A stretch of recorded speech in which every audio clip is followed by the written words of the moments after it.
Là, dans le Multi Cook and Fry, j'ai préparé un petit gratin pommes de terre, courgettes, oignons, lardons, sans gluten et sans lactose. Et puis, on va voir ce que ça donne.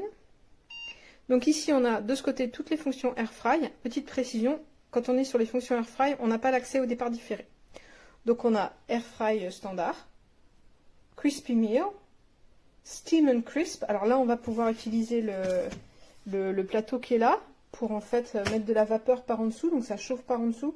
Alors petite précision, c'est comme les multicuiseurs, c'est-à-dire qu'en dessous de la cuve, on a une résistance qui chauffe en haut, mais en plus, on va avoir ça qui chauffe par le haut et qui fait effet Air Fry. Donc on a la fonction Grill, où là, on va mettre avec le plateau. On va avoir la fonction Roast Bake, que je vais utiliser pour mon gratin. Et on va avoir la fonction Déshydrater. Quand on descend un peu plus, on arrive sur les fonctions Multi-Cook. Et là, on peut avoir le départ différé. Voilà, alors je reviens en arrière. Hop, je ne maîtrise pas encore assez pour...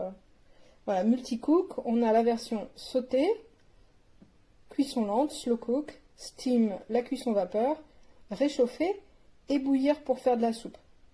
Voilà, petite précision. Cet appareil ne fonctionne pas sous pression, c'est pas un Cookéo. C'est un multicuiseur d'un côté, un peu genre multicuiseur à riz, et air fryer de l'autre, et on peut combiner un petit peu les deux. Voilà, donc moi je pensais avoir le départ différé pour aller faire du sport, et non. Je vais rester là 45 minutes, avec une... Donc là on peut changer le temps, là on peut changer la température, et donc là si ça ne répond pas, c'est parce qu'il n'y a pas la fonction. On a la touche Keep Warm qui va permettre de garder un petit peu au chaud le temps que tout le monde soit prêt. Et voilà.